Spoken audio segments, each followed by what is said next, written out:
नमस्कार दोस्तों आज के इस वीडियो में हम बात करेंगे सिफ्लॉक्स टीजेड आयु के पशुओं में उपयोग के बारे में। सिफ्लॉक्स टीजेड पशुओं में क्या काम करता है, इसको कैसे दिया जाता है, कौन कौन सी जगह दिया जाता है, ये सारी बातें जानेंगे आज के इस वीडियो में। तो आइए वीडियो शुरू करते हैं। दोस्तों, सिफ्लॉक्स टीजेड आयु जो है ये इंटास फार्मा द्वारा बनाया जाता है। जिसमें हम कंपोजिशन की बात करें तो इसमें सिप्रोफ्लोक्सासिन और टिनिडाजोल का साल्ट होता है। इसकी 60 ml की पैकिंग आती है और इसके 5 ml में सिप्रोफ्लोक्सासिन 125 mg के हिसाब से मिला हुआ होता है और जो टिनिडाजोल है ये इसमें 150 mg के हिसाब से मिला हुआ होता है। इसके हम पशुओं में उपयोग की बात करें तो इसको यूट्राइन जो इन्फेक्शन होते हैं उनके ट्रीटमेंट के लिए या उनके प्रिवेंशन के लिए यूज़ में लिया जाता है। यानी यूट्रस से संबंधित जो इन्फेक्शन होते हैं उन इन्फेक्शन को पशुओं में रोकने के लिए या फिर अगर इन्फेक्शन हो गया है तो उसके ट्रीटमेंट के लिए इसको यूज़ में लिया जाता है। जैसे पशु में पायोमेट्रा की समस्या हो गई है, उसके बच्चेदानी में मवाद हो गई है तो वहाँ पे इसको यूज़ में लिया जा सकता है। या पशुओं में मेट्राइटिस या एंडोमेट्राइटिस की प्रॉब्लम हो गई है तो वहाँ पे इसको यूज़ में ले सकते हैं। या पशु में रिपीट ब्रीडिंग की प्रॉब्लम हो गई है, कोई गाय भैंस बार बार रिपीट हो रही है, वो कंसीव नहीं हो रही है तो वहाँ पे इसको यूज़ में ले सकते हैं।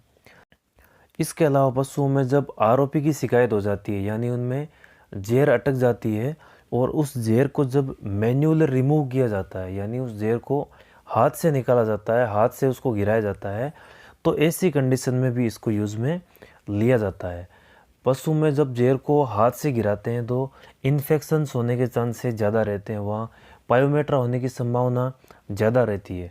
तो ऐसे केस में जब आरओपी के केस में जेर को हाथ से निकालते हैं तो वहाँ पे पायोमेट्रा को होने से रोकने के लिए या अदर इन्फेक्शन को होने से रोकने के लिए इसको यूज़ में लिया जाता है। या कई बार ऐसा होता है कि जेर को हाथ से गिराया और उसके बाद कोई इन्फेक्शन पैदा हो गया या उसमें पायोमेट्रा की समस्या हो गई तो उसके ट्रीटमेंट के लिए इसको यूज़ में लिया जाता है।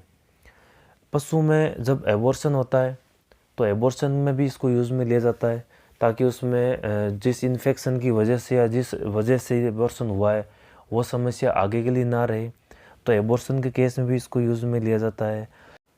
कई पशुओं में कई बार डिलेड इन्वोल्यूशन की प्रॉब्लम होती है यानी उनका जो यूट्रस का इन्वोल्यूशन है वो देरी से होता है, तो ऐसे केस में भी इसको यूज़ में ले सकते हैं। अगर हम इसके उपयोग की सीधे शब्दों में बात करें तो यूट्रस में जो इन्फेक्शन होते हैं, चाहे वो इन्फेक्शन किसी भी वजह से हो, चाहे वो कोई सा भी इन्फेक्शन हो, तो उनको होने से रोकने के लिए इसको यूज़ में ले सकते हैं।